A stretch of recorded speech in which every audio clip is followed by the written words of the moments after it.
I'm just quiet. Hey everyone, I'm Jacqui. I work at Warner Records. I'm the head of Web3 and innovation. And really short way of explaining what I do is I use new and emerging technology to deepen the fan to artist relationship. And I've had the awesome pleasure of working with the AmazeVR team on a handful of projects and hopefully a couple more soon in the future if they let me. And we just wanted to kind of go through today to specifically highlight 2 projects we worked on and sort of what the thought process is from me at a music label and Gohree from Amaze and that process. So we're just going to walk you through it and hopefully this is interesting. Hello, my name is Gohree Kim. I'm the head of marketing at AmazeVR. Prior to joining to AmazeVR, I was a global concert promoter for 10 years. And now I've been building the next stage of music with AmazeVR for the last 3 years. And what she didn't just tell you is she keeps the lights on at AmazeVR, the hardest working person at the company. To initiate, so AmazeVR the last 3 years, we've worked on a lot of artists. 2 Warner Record artists that we've recently worked with is aespa and Avenged Sevenfold. aespa was our first VR concert after Megan Thee Stallion with more than 1 member. It was a huge technical innovation for us. It was also our first K-pop theater tour. It was released in theaters in South Korea and Japan last fall, this winter. And Avenged Sevenfold was our first live-action rock VR concert, and it was released straight to home VR. Yeah, and I think just a quick little note on, from a record label side, I think everyone knows, K-pop fandom is absolutely insane. But aespa's always been really forward-leaning into technology, so it's kind of like a no-brainer style artist to do such a project and bringing their creativity to life, as well as being, a band where it's a bunch of different people. And on the Avenged Sevenfold side, so Evan, who works with Gohree, who heads BD, he came into my office, showed me the Megan Thee Stallion project, and I was like, this is amazing. And I was like, okay, cool. And I was thinking, oh, we're gonna do like another pop star. And he goes, we actually wanna do stuff with, rock or metal. And I was like, that's interesting. Why is that? And he's like, well, we did market research and we realized who currently has VR headsets, and let's target that audience. And Avenged Sevenfold, for those of you who are not aware, they are huge fans of technology. They make me seem like a normie when it comes to innovation and really bringing things to the line. So for me, it was an absolute no-brainer to think of them as, an artist who would lean into this technology and really do something special. And as Gohree will let you know, so far they've been their most successful one yet, and I told them it would be. Yeah, so Avenged Sevenfold has been one of our most successful VR concerts because their fandom, a lot of them actually have VR headsets, and they lean in very heavily, just like K-pop fans. At AmazeVR, we believe that the reason why we're making these VR concerts is we believe that there's opportunities in paradigm shift, and just as how, actually, at AmazeVR right now, we believe that the next stage of music will be VR concerts, immersive experience. Just as how Spotify changed the way how people listen to music, we believe that AmazeVR concerts will change how people experience music. As Spotify and streaming music was one of the biggest innovation in music the last 10 years, we believe that immersive music experiences will be the next wave of innovation in music, where fans will not only be streaming and listening to music, but they will be stepping into music. And so we're going to be showing you briefly a little process of how we're doing this, what we're doing.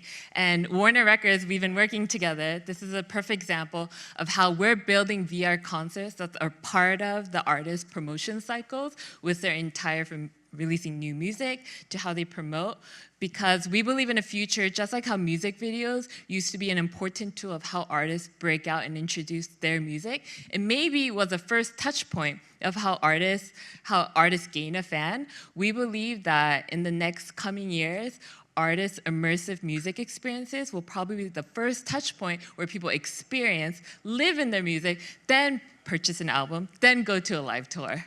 Yeah, and I think we haven't done it yet because the timing just hasn't quite aligned, but we will. And I think the sweet spot, and Lance, who's their amazing creative director, who me and him have had long conversations about this, I want to bring Amaze in early before we decide a whole marketing rollout, where it's you have your marketing campaign, you have all of your assets that will then fit into your concert. You're going to have your touring and your visuals that's going to fit into your VR concert. So essentially you have this full campaign of album release, tour, and then the last part is your VR concert, and it brings it all together in like a tiny little bow and wrap package. You know, that's really the vision and dream that we're slowly but surely getting there. Right now we're just showing you this is cool.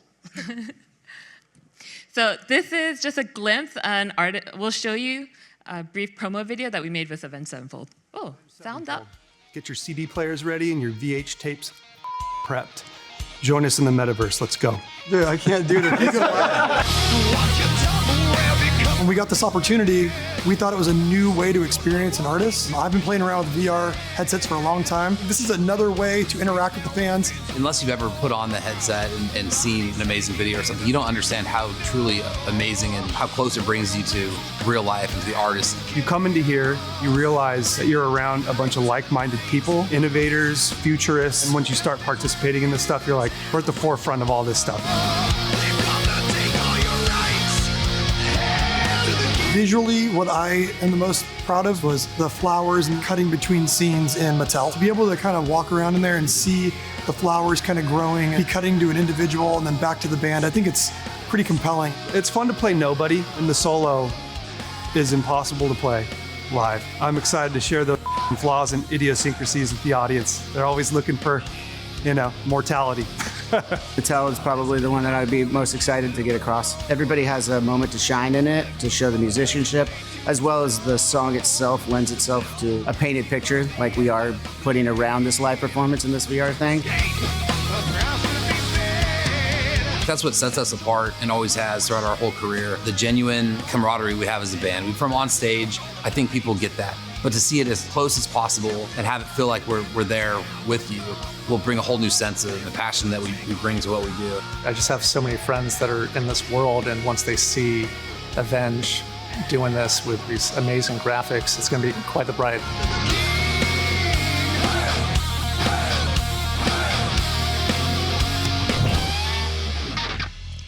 So this concert is available on the Meta Quest, on the AmazeVR app on Quest and Apple Vision Pro. We're very proud of it. This was actually not only our first rock VR live concert, but there's a lot of new innovations that it's like a first. If you want the details, you can chase me later afterwards. But the difference between AmazeVR's live action VR concerts compared to anything else that you see in VR is this is up close, captured in 8K. Is eye contact. Fans will actually, they're not looking at an avatar, they're not looking at a 2D version of the artist, but when you put the headset on, it's like eye contact in 3D with the artist. He's staring at you. Surreal CG environments and effects, custom VR interaction, and then most importantly, is breaking the fourth wall between the fans and the artists. And actually, one thing I do want to highlight that we didn't mention this morning when we were preparing, is, this show specifically really had a narrative, and I felt like it came through more than the other ones. And I think moving forward, that's something I think we've all discussed, that like it's an absolute must. And I think that's partially because of the band's lean in and seeing the vision and understanding it. But like having a true narrative story in one of these and not just a concert, I thought it really came to, the first time I saw it, I was like really impressed. And I think one thing that our creative director, Lance Drake, did a really good job is he looked at the artist's most recent album and he incorporated the artwork into the live show, into the VR concert show. So not only are they listening to the artist's music, but for the first time, they're in the artist's world in VR. Yeah, and they have this crazy, their logo is this death bat, and there's this one scene that you have to go by, I didn't see it, where it's coming right at you, and it's really, the super fans just absolutely love that part, you know what I mean? I think really having those little notes and things that feel like the whole artist world and brand resonates. And so for a typical intro run of show, if you're interested, how do you make VR concerts? Right now, our team, each VR concert, we're at about 30 to 40 minutes because ideally, this is most optimal for the weight of the headsets and eye fatigue. per VR concerts, we're doing 4 to 6 songs. This is a typical, standard, somewhat of framework, an opening, song 1, song 2, interlude. This is when the artist speaks to the user, and there's custom dialogue that's different. Song 3, 4, and a closing. And what sets AmazeVR, like a lot of people, when you try, afterwards, if you've never tried, we have some headsets outside in the hallway. We'll demo it to you. You can experience it yourself. But our tech, we shoot in 8K, but with the AI resolution, it looks like it's 12K. And what sets AmazeVR concerts apart is our custom VR video capturing and processing. We have a lot of geniuses in the office who are making in-house proprietary tech that no one else can do yet as a market.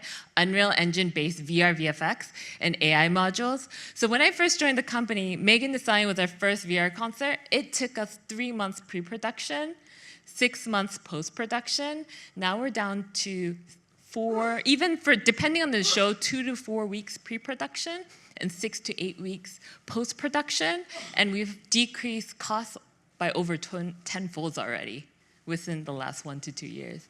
And so we're advancing.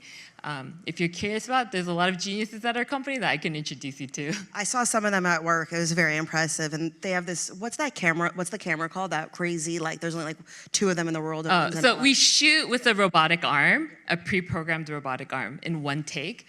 And there's only like 2 of them in the world. And so what we're doing is very high tech. If you're interested, this is a typical production timeline of how we work with all artists. Would you like to share anything in this process? No, I think really the main thing I just wanted to highlight from, the artist standpoint, it was really easy. It's, 2-day shoot, and they had the best time. I remember with Avenged Sevenfold, when they came in, the lead singer, he's Matt, he's the one who sort of leads the tech and innovation, and the other guys, yeah, we trust you. And they were all kind of like at first, like, what the hell is this? And then they sat down and they looked at like the schematics, because you're in a green screen, you have no idea what's gonna be shot. Like I still kind of smile on my face because I remember some of these scenes being shot, but you're like, I don't know what that's gonna look like. It was a lot of blind faith, but because they had really good meetings that sat down and talked, the band really trusted the guys, and they're not the most trusting band. So it was really special. And I'm not gonna lie, the first time I worked, when I was planning on working with Amaze, I was a little nervous, and now I'd have no doubt telling an artist, we gotta do it. They're the only choice in town. By the way, Gohree's boss is here, so that's why I'm being very nice. I'm the head of marketing, but if you were to work with us, so if you're on a label side or you work with an artist, our creative director will study the artist, will pitch a couple ideas. What about this? What about this? We get some feedback, and if we think that there's a direction right, then as the head of marketing, I sit down with our creative director, we begin to plan, so what does this look on a marketing perspective? What does this look like on a promotions perspective? So me and the creative director work closely together because we have to build the posters, the videos, the teasers, and we're world building even 3 months post afterwards. I think because of that how close the marketing team and the creative director and the artist works together, we've had like Avenged Sevenfold. I was so amazed. At one point, I was just producing stuff, and Matt was just saying yes to everything, like within minutes. Yeah, I was like, how's the notes process going? They were like, no notes. And I was like, wait, really? Because that's, by the way, any artist, that is super rare. So it was, that time up front is so important. Any of you who are thinking about working with artists, get it all done at the front. Make sure they feel 100% comfortable. It will pay dividends on the back end. At AmazeVR, we're currently our distribution. We have 2 main modes of distribution. One is theatrical distribution. We're transforming global movie theaters into VR concert cinemas. We first tried this with Megan Thee Stallion, aespa, and Kai in Asia. We recently announced last night our next theatrical project, and that will be touring in the US and Asia, and maybe a couple more countries to be announced. Yeah, and I think the other cool thing is we never planned on Avenged Sevenfold going to theaters. We also launched 2 weeks after the Apple Vision Pro. And it was a great talking point because they are, the first sort of VR concert app in there. But as we all know, sales have not grown over time, and I don't know if anyone saw the news today, but they've now halted production and working on a cheaper version. So we still believe in this technology, but right now, the theater's an amazing experience, and I always love this idea of you're in this really solitude world, and then you have your friend next to you, and you can actually like see them doing stuff while you're there, so you're all experiencing it together. So in the future, we're definitely going to be hopefully doing some of these, and I'd like to try that out. And not only that, Avenged Sevenfold, we had a fan event where it was, the first people in Discord, and we had people flying in, and we didn't say they were going to see the band or anything. It was just to come check it out, and they were all watching it, and the band came out and started tapping them on their shoulders. And I'll never forget, there was that one guy, he was getting tapped on. He didn't care. He was just jamming out to the concert, and we were just all laughing, and we're like, let's just leave him alone for a minute. But he had no clue, his favorite artist is tapping them on the shoulder. So it was very fun to see, that type of outcome of how much they were sucked into that world. What's very beautiful about this, I was very skeptical myself because I did live concerts. I mean, I toured BTS and Blackpink, 50,000 people audience. You can never replace those screams. But at Megan Thee Stallion, every city nationally, you can check out the AmazeVR TikTok channel. People are dancing like they're in the clubs. And it's city by city, the exact same response. aespa, Kai, every genre of music we've done this has been, the reaction videos are just hilarious. And there's just something very special where fans can be up close, closer than front row seats to your favorite artist, but in a community of other fans, screaming and yelling and having a fun time together. The genius is at our company. We're now, our theatrical experiences, it's up to 200 headsets simultaneously together. So having a community of 200 fans together in a room, it's exciting. Yeah, no, we've talked about it before, we just haven't done it yet, and it's a matter of time, where you're looking at a tour and you have, is it a VIP package? Is it an add-on? Is it before the show, after the show, or 200 fans? Or maybe you pick the top fans each night where they get to have this extra added experience. Maybe there's a Q&A, maybe there's a merch. Lots of possibilities, but we've talked about it at length, and at some point we will all get there. We're really early here, and it's just exciting to be part of this process. But Avenged Sevenfold, the lead singer, he was like, I have to show this on tour. After crazy, we gave in, so he actually did share this experience with his VIP fans on tour.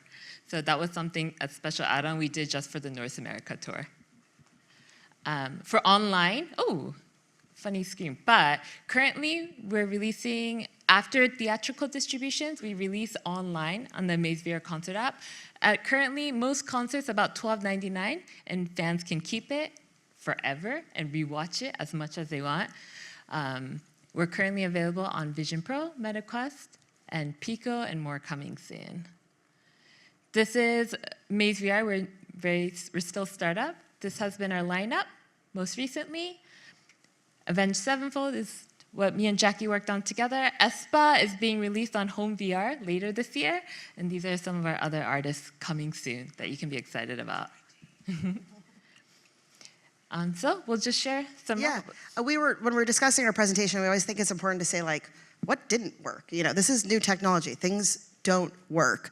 And I think for us, obviously, we were so amped. We're our timing is so good with the Apple headset. It didn't sell as well, but we still found ways to make sure that we found fans who could watch it, and get it out there. So I think that was something, again, the narrative storytelling is so important. It totally works.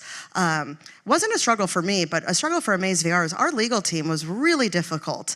And I think it was the right move, because when you think about how somebody's gonna be able to own this content forever, as they just shared, we're thinking about, okay, how do we protect a technology and our artists, and we don't know what the future is. We all know there's gonna be more platforms and partners coming out with different headsets. How do we protect our artists' IP and their likeness and their music moving forward? So now we have our agreement in place, so it won't be a pain again, but we were told we were the most difficult label, and I take pride in being part of a label that protects our artists and their IP and music. So Again, their problem, not mine. Most difficult in label, but greatest But in their everything favorite else. partner. That's why they invited me today. I think, definitely what we would do again is, like I said, or really want to do the on-theater experience. That's what we're talking about now. That's definitely what's super appealing to me. And just finding new genres. I also think another big lesson is, I love this idea, and we talked about it for Avenged Sevenfold, is how you could have multiple different camera angles. So if you're having a band or a group and you're like, I want to watch just this person the whole time or just this artist the whole time, I think that's something that's so cool and also gives you added value. Like, why do I want to keep watching this over and over and over again? How do I get something different every time? How is there a gamification of it? So our next artist, I'll share a teaser video as you guys leave. We do have that innovation, the one that'll be coming into theaters. Fans will be able to pick their favorite bias in the group. So 200 fans are in the theater having a shared experience together. There's special moments where they'll have a bias up front. So come out to the theaters and experience in LA very soon. But where does this go in the future? I have a lot. Do you have it? Do you think? You go first. Well, for us at AmazeVR, as we're building these VR concerts, we see a future, I think, in the next 2 to 3 years, you're going to see all of the major top artists do these immersive VR concerts. It's going to be a part of their storytelling because they don't want their fans to just listen to their music. They want them to experience it, understand it, have a conversation, not just be like side background music. Another thing is, AmazeVR, we're building proprietary tools. At one point, we're not trying to be a production company. We're building and innovating to show people what's possible. But we see a near future where we'll be licensing our tools and our platforms so that artists can build their own VR concerts. And we'll be making this so that it's much more cheaper, faster, and efficient. And everything that you've seen the massive increase of productivity, but stay tuned more for what will be happening in the next few years. Yeah, no, I think that's such a good point. Is like you have no clue where things are going. I feel like AI is just taking productivity like to another level. So in a couple of years, I'm really excited to see where technology goes and getting people access to these headsets, because I feel like once you see one of these shows, you're like, I want to see more of these, you know what I mean? But it's like you have to get to that first experience. I also think, from a marketing perspective, an artist is going to integrate this more and more into their marketing plan. Imagine revealing your album and your Taylor Swift's newest project in a virtual space or a virtual concert. Like, it's going to happen. Thank you for your time. If you have any, Thanks. Should we answer questions? Yeah, let's do questions. Anyone have questions? You can choose. I'll let you choose. We'll let our friend over at Republic Records ask a question. Hi, guys. I'm curious, whether either through AmazeVR or have you been able to find through, I guess, other mediums like social media, direct fan feedback on a lot of these experiences? And I'm curious where you're getting the feedback from, if it is directly through Amaze or a different platform. And then the second part of that question would be, has there been like an overwhelming amount of certain feedback over other feedback? I mean, on our side, it's been extremely positive. Again, I think because we're talking, like with Avenged Sevenfold, we're talking about an audience that likely has a headset into gaming, older, more male-dominated. So I think their bet and strategy totally paid off there. I think if anything, it's just the access to be able to see it in case you don't have a headset. With Espa, obviously in Korea, they went to theaters there, so it's a very different opportunity. But if you're a super fan, you're gonna love these. There's like no real complaint except I want more. Yeah, so after the theater experiences, we've made a point to do market research, like have talks with fans. But honestly, the feedback on socials is so quick, and we've been very quick to incorporate all of the feedback into our next shows. Oh, I wanted to add one last thing. Keep it in the room. Avenged Sevenfold really wanted an LA Times tech writer to cover about, they were doing a lot of stuff with NFTs and NFCs that they're really proud of. And we actually, the first time we got them, wanted to do a full interview of the band. They came to set, and it was around this show. So it was like, this was like the culmination in getting them seen and heard about all these different things that they're doing and kind of putting the pieces together so fans could understand why they're doing all these things. Yeah. That was all Gohree. Yep. Thank you. Yeah, I'm here. In terms of marketing, how do you go about marketing this? Because on the one hand, you have music fans that you need to take to VR. On the other, you have VR gamers and you need to convert to music shows. What was effective and what wasn't? Oh, I can tell you stories and stories, and you can chase me afterwards. But for in-theater marketing, I've learned and I've tested a lot, it's just like concert marketing. We're targeting the hardcore fans, and it doesn't matter whether they have headsets. So this is why we've done the theater model, we've done online to home VR, and what we've learned is the perfect mix is theater first, then home VR next. So we can target everyone, and for in-theater marketing, it's just like a live concert marketing, and then home VR is the traditional VR, which is like another beast. It's like gaming. But feel free to chase me out, and I can ask more later. I think that's all the time we have for questions today. So one more hand for Jacqui and Gohree, please. Yeah,